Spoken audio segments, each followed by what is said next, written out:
बिस्मिल्लाहिर्रहमानिर्रहीम। ये मेरे पास बुक है property and statistics for engineer and scientist 9th edition से। It is written by Walpole और इसका जो है चैप्टर हमारे पास 5 है और उसका प्रॉब्लम हमारे पास जो है वो 5.6 है। तो इसमें according to a survey by administrative management society 1/2 of US companies give employees 4 week of vacation after they have been with the company for 15 years. तो यहाँ पर ये जो बता रहे हैं वो ये हैं कि यूएस कंपनीज जो है वो एम्प्लॉयज़ को 4 वीक की वेकेशन देते हैं after they have completed with the company for 15 years. अगर वो 15 साल उन्होंने जो है उन एक ही कंपनी में काम किया तो फिर उसमें उनके जो है ना 4 वीक की वो वेकेशन मिलती हैं। ये उनका एक कानून है। अब वो कहते हैं find the probability that among 6 companies. तो यहाँ पे जो हमारे सामने जो प्रॉब्लम आया है इसमें जो तादाद है वो कितनी है एमंग 6 कंपनीज। तो यहाँ पर हम सोल्यूशन स्टार्ट कर लेते हैं। एमंग 6 कंपनीज तो n इज इक्वल टू 6 हो गया। सर्वेड एट रेंडम 6 को उन्होंने सर्वे किया। द नंबर यहाँ पर उसने जो बता रहा है number that gave the employee 4 week of vacations after 15 years of employment is anywhere from 2 to 15 कि यहाँ पर हमारे पास P क्या होगी, प्रोबेबिलिटी ऑफ सक्सेस वो कहाँ से आएगी। यहाँ तो सामने नज़र नहीं आ रहा, लेकिन अगर आप गौर करें तो यहाँ पे उसने लिखा हुआ है administrator management society 1/2 of US companies 1/2 of US companies. तो ये जो यहाँ पर जो 1/2 ऑफ कंपनीज है, इस 1/2 ऑफ कंपनीज जो है ना ये 4 वीक ऑफ वेकेशंस जो है ना वो देती हैं, सारी नहीं देती। तो इसका मतलब ये कि जो है ओवरऑल कंपनीज में से जो 4 वीक ऑफ वेकेशंस दे रही हैं ऐसा होने का चांस कितना है। तो ऐसा होने का चांस जो है वो 1/2 है, यानी कि 1/2 इसको कहते हैं। तो probability of success of vacation is 1/2। तो Q जो है वो भी आपके पास 1/2 हो जाएगा और N आपके पास 6 है। तो this is the problem of binomial distributions और उसमें वो कहता है कि आप फाइंड आउट करें कि प्रोबेबिलिटी यहाँ पर X क्या है, number that gives employee 4 week of vacations के कितने जो उसके एम्प्लॉय हैं तो वो जो है कितने एम्प्लॉयज़ होंगे जिनको 4 वीक ऑफ वेकेशन दे रहे हैं। अब एक्स हमारे पास आ गया है, रैंडम वेरिएबल आ गया है, नंबर ऑफ़ सक्सेस, और उसकी वो बात कर रहा है कि एनीवेयर फ्रॉम 2 to 5। तो प्रोबेबिलिटी हम निकालेंगे x इज़ फ्रॉम 2 to 5। तो यहाँ पर 2 और less than or equal to 5, इसको हम यूँ लिख लेते हैं फ्रॉम 2 to 5, 2 से लेकर 5 तक। इसको हम लिखेंगे कैसे, यहाँ पर x की is equal to 2 plus 3, x is equal to 3, उसके बाद plus x is equal to 4 और फिर plus x is equal to 5। तो ये देखें ये हमने लिख लिया। उसके बाद हम यहाँ पर इसकी जो है वो लिख लेते हैं। वैल्यूज़ हमारे पास हैं, n हमारे पास जो है ना वो 6 है और उसमें x की वैल्यू 2 दी हुई है। तो इसलिए हम यहाँ पर p जो है वो हमारे पास कितना है वो 1/2 और उसकी पावर कितनी है 2 और फिर 1/2 की पावर 6 - 2, तो ये 4 हो जाएगा। फिर प्लस क्या हो जाएगा 63 हो जाएगा और इस तरह से 1/2 की पावर 3 और 1/2 की पावर 3 और इसी तरह से प्लस 64 1/2 की पावर 4 और इसी तरह से 1/2 की पावर 2 हो जाएगा। 6 - 2 2 हो जाएगा, ठीक है।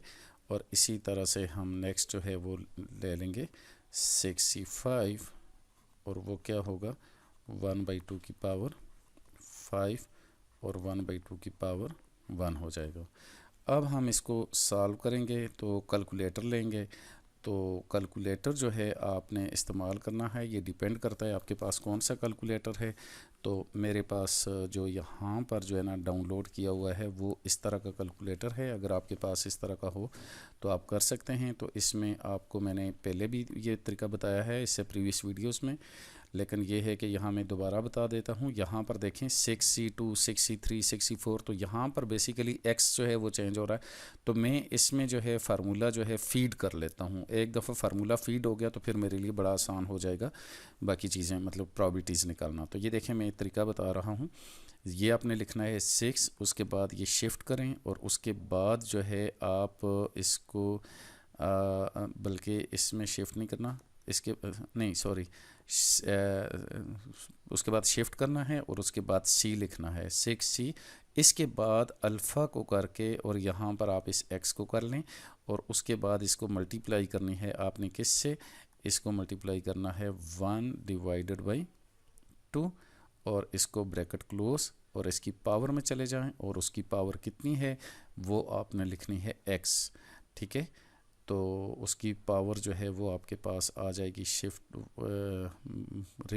अल्फ़ा करके आपने इसमें x डाल देना है और फिर आप इससे नीचे आ जाएं और फिर इसको मल्टीप्लाई कर दें ब्रैकेट के साथ 1 और इसको फिर /2 करके ब्रैकेट क्लोज करें और इसकी पावर ले जाएं और वो पावर क्या बनेगी, वो है आपके पास 6 - x। तो ये 6 - x, यहाँ पर आपको बहुत ही केयरफुल रहना पड़ेगा कि ये मेरे पास जो कैलकुलेटर है यहाँ पर डाउनलोड हुआ है, इसमें ये फैसिलिटी है। तो समटाइम्स यहाँ पर ये जैसे यहाँ पर आ रहा है x और इसके ऊपर एक बॉक्स बना हुआ है, तो बाज़ जगहों पे आपके पास नहीं, तो यहाँ पर इस तरह से हैट बना होगा समटाइम्स, यानी कि आप देखेंगे कि इस तरह की हैट बनी होगी। तो इस तरह की हैट आ जाए तो फिर वो पावर के लिए यूज़ होती है, डिपेंड करता है डिफरेंट कैलकुलेटर्स का। तो अब जो है ना ये आ गया है। अब आप इसको CLC इसको करेंगे, कैलकुलेट करेंगे, तो इसमें x की वैल्यू आप 2 दे देंगे तो ये मुझे कैलकुलेट करके दे देता है प्रोबेबिलिटी। ये देखें 0.2344, 0.2344। अब देखिए मैं दोबारा जो है ना कैलकुलेटर लेता हूँ और इसको मैं दोबारा कहता हूँ। अच्छा, इसको मैं यहाँ पर स्टोर कर लूँगा। मैंने पहले भी तरीका बताया कि ये शिफ्ट करें और इसको आपने स्टोर कर देना है ए के अंदर। तो ये देखें ए के अंदर ये स्टोर हो गई प्रॉबिलिटी। अब देखें फिर मैं जो है ना यहाँ पर चला जाता हूँ और अब दोबारा इसको कहता हूँ कि कैलकुलेट करें और एक्स की वैल्यू जो है ना यहाँ पर क्या है, ये 3 कह रहा है। तो आप 3 कर लें और ये देखें ये प्रॉबिलिटी आ गई और ये 0.3125। तो इसको हम यहाँ पर लिख लेंगे 0.3125, तो ये निकला है। तो इसके बाद प्लस करेंगे और इसको भी हम स्टोर कर लेते हैं। तो स्टोर कैसे करेंगे, आप यहाँ से शिफ्ट करें और इसको स्टोर करें STO और इसको B में स्टोर कर दें। देखें ये B में स्टोर हो गया और इसके बाद आप दोबारा जो है ना उसमें चले जाएं और ये देखें फिर आप बल्कि CLC इसको करेंगे तो इसकी जगह पर आप जो है ना इसको कहते हैं जी मुझे 4 की वैल्यू जो है ना वो क्या बनेगी बाइनोमियल डिस्ट्रीब्यूशन इस केस में। तो 2344 आ जाता है मेरे पास। तो 2344 आ जाएगा। फिर उसके बाद प्लस करेंगे। अच्छा, इसको भी मैंने पहले सेव करना है। तो ये देखें ये शिफ्ट किया, इसको स्टोर किया, इसको मैं जो है यहाँ पर C में स्टोर कर लेता हूँ। ये देखें C में स्टोर हो गया और अब जो है ना मैं दोबारा CLC करता हूँ और इसको इक्वल, सॉरी ये तो 4 का आ गया, दोबारा CLC और इसको मैं 5 कर लेता हूँ। तो अब 5 किया, ये देखें 5 आ गया और इक्वल किया तो ये मेरे पास आंसर आ गया। तो 0.0938 कर लें, 0.0938, तो 0.0938।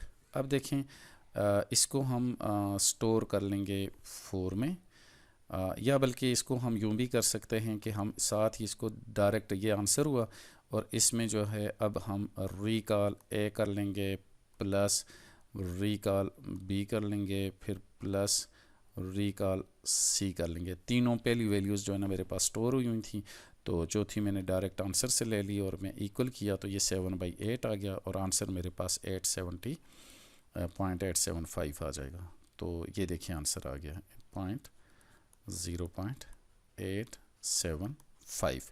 तो ये जो मैं यहाँ पर आपको कैलकुलेटर का ख़ास तौर पे इस्तेमाल बता रहा हूँ, तो जब तक आप इसके एक्सपर्ट नहीं होते हैं तो आप जल्दी पेपर जो है ना वो अटैम्प्ट नहीं कर पाते। तो आप कोशिश करें कि ये इसकी जो है एक्सपर्टीज़ होनी चाहिए आपकी, कैलकुलेटर की एक्सपर्टीज़। अब हम दोबारा जो है वो चलते हैं। उसने कहा फीवर देन 3, तो अब बी पार्ट है। तो ये पहला तो मैंने जो किया है वो तो ए पार्ट था, अब हम जो है ना बी पार्ट करने लगे हैं। तो ये देखें, ये तो मैंने ए पार्ट किया, अब हम जो है यहाँ पर इसका बी पार्ट करने लगे हैं। तो ये देखें, ये क्वेश्चन आपके सामने है सारा, और अब हम बी पार्ट में कहते हैं फीवर देन 3। तो ये पूछ क्या रहा है, वही पूछ रहा है कि number that gives employees 4 week of vacations are fewer than 3, यानी कि 3 से कम जो एम्प्लॉयज़ हैं उनको 4 वीक ऑफ वेकेशन मिले आउट ऑफ 6 पीपल्स। तो ये बाइनॉमियल डिस्ट्रीब्यूशन है। अगेन हमने फीवर देन 3 के लिए फाइंड आउट करना है। तो x इज़ लेस देन 3। तो x इज़ लेस देन 3 का मतलब क्या होगा, इसका मतलब होगा x is equal to 0 plus 1, उसके बाद और plus 2, x is equal to 2। तो जब ये हमने फाइंड आउट कर लिया यहाँ तक, अब हम जो है ना उसी तरह से इसमें वैल्यूज सब्स्टिट्यूट कर लेंगे। और वो कैसे होगा, 6c 0, और उसके बाद यहाँ पर इसकी 1/2 पावर 0 और 1/2 की पावर 6 हो जाएगा, और फिर प्लस 6c1 1/2 की पावर 1 और 1/2 पावर 6 - 1 5 होगा, और प्लस 62 और उसके बाद 1/2 की पावर 2 और 1/2 पावर 4। अब ये देखें, ये मेरे पास हो गया। तो इससे ये हुआ कि मेरे पास ऑलरेडी जो है ना मेरे पास इसमें स्टोर हुआ है, सॉरी यहाँ पर ये देखें, ये फार्मूला सेव हुआ है। जस्ट मैं यहाँ पर आता हूँ और इसे कहता हूँ कि भाई कैलकुलेट कर दे, और कैलकुलेट क्या करे, x की वैल्यू 0 दे दूँगा। तो ये देखें मेरे पास 0 की वैल्यू कैलकुलेट होगी 0 1 5 6। तो ये देखें 0 की प्रोबेबिलिटी कैलकुलेट होगी 0 1 5 6। इसके बाद देखें मैं इसको जो है ना दोबारा चला जाता हूँ इसमें, और अब देखें मैं इसको स्टोर करूँगा, शिफ्ट, ये देखें स्टोर, अब पहले वाला ख़त्म हो जाएगा। ये देखें ए के अंदर 1/64 स्टोर हो गया। अब दोबारा मैं CLC डायरेक्ट करता हूँ, तो अब देखें ये नहीं आ रहा। तो आप इसको जो है ना इसके ज़रिए जो है ना ये इसको ऑल क्लियर कर दें और यहाँ से चलें। ये शायद कोई मसला प्रॉब्लम कर रहा है, यहाँ से हम इसको शायद वो स्किप हो गया, कोई प्रॉब्लम हो गई है। मैंने असल में डायरेक्ट कैलकुलेट कर दिया था इसको इधर, तो उसने वो जो पहले वाला जो कुछ था उसने वो देख लें। ये यहाँ से मेरे से अगरचे मिस्टेकनली, मतलब ऐसा मैंने किया कि मैंने कहा शायद ये इस तरह से होता होगा, लेकिन मेरे CALC करने से, इस जगह पर CALC करने से वो जो पहले वाला उसके अंदर जो स्टोर किया था मैंने, फार्मूला स्टोर किया था, वो जो है वो गायब हो गया है। तो अब इसलिए जो है यहाँ पर मुझे ये दोबारा जो है ये जाना पड़ रहा है। अब ये देख लें, मैं बार बार अटैम्प्ट करने की कोशिश कर रहा हूँ लेकिन वो नहीं मिल रहा है। तो इसलिए मैं अगेन जो है यहाँ पर ये करूँगा, ये 10 करूँगा और उसके बाद ये शिफ्ट करूँगा, और उसके बाद हम यहाँ पर ये C करूँगा, और उसके बाद ये देखें यहाँ से इस X में चला जाऊँगा, और ये देखें ये X हो गया, और उसके बाद इसको मल्टीप्लाई करूँगा किससे, 1/2 की पावर 1 डिवाइडेड बाई 2, और इसकी पावर जो है वो हम लगा देते हैं। ये देखें x किया, x कैसे करेंगे, अल्फ़ा, और इसमें आ जाएंगे x, और फिर हम यहाँ से नीचे उतरेंगे। ये देखें ये कैलकुलेटर इस तरह की फैसिलिटी दे रहा है, बाकी आपके अपने कैलकुलेटर्स होंगे, उनके मुताबिक आपने इसको डील कर लेना है। तो 1 डिवाइडेड बाई 2, और इसको ब्रैकेट को क्लोज़ करना है, और इसकी पावर जो है वो यहाँ पर 6 माइनस जो है वो कर लेनी है x। तो ये देखें शिफ्ट इनटू x करना है। तो जब आप ये कर लेंगे, और अब आप जो है ना दोबारा कैलकुलेट कर दें, ये देखें दोबारा वो मांग रहा है, और x की वैल्यू अब जो है यहाँ पर आपने 1 पुट करनी है।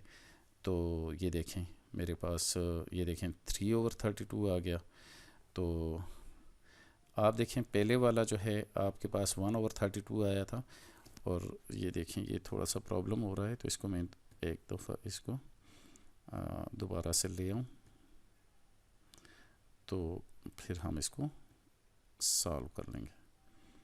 तो ये देखें, हाँ ये प्रॉब्लम कर हो रही है, इसको मैं यहाँ से सॉल्व करूँगा। तो अब ये देखें, अगर हम इसको ये लिखते हैं, पहले वाला जो मेरे पास वो 1/64 था, अगर मैं इसको 1/64 लिखूँ प्लस यहाँ पर 3/32 आ रहा है, तो इसको हम 3/32 लिख लेते हैं। अगर इसी तरीके से लिखा तो इसको हम स्टोर कर लेंगे इसमें, देखें शिफ्ट किया और स्टोर कर देंगे इसको बी में, और उसके बाद हम दोबारा जो है यहाँ पर देखें, इसमें मैं चला जाता हूँ। अब मैं इसको CLC करता हूँ, ये देखें ये 2 हुआ और इक्वल किया तो ये 15/64 आ रहा है। तो इसका 15/64 आ रहा है, तो 15/64। तो इसको अगर हम सॉल्व करें इस तरीके से, तो ये देखें ऐसे भी किया जा सकता है। ये मैंने जान के थोड़ा सा वो पहले डिलीट करके ये 64 की फॉर्म में है, कि आप एज इट इज़ भी लिख सकते हैं। तो इसका जो है ना LCM बराबर करना है, तो हम ये लिख लेंगे 6/64 और ये करेंगे 15/64। तो ये सम टाइम कैलकुलेटर के बगैर भी सॉल्व किया जा सकता है। तो ये 15 और 7 जो है वो कितना हो जाएगा, 22/64। तो यही आपकी प्रोबेबिलिटी है, दैट्स इनफ। तो इस तरीके से आप अपने प्रॉब्लम्स को सॉल्व कर सकते हैं।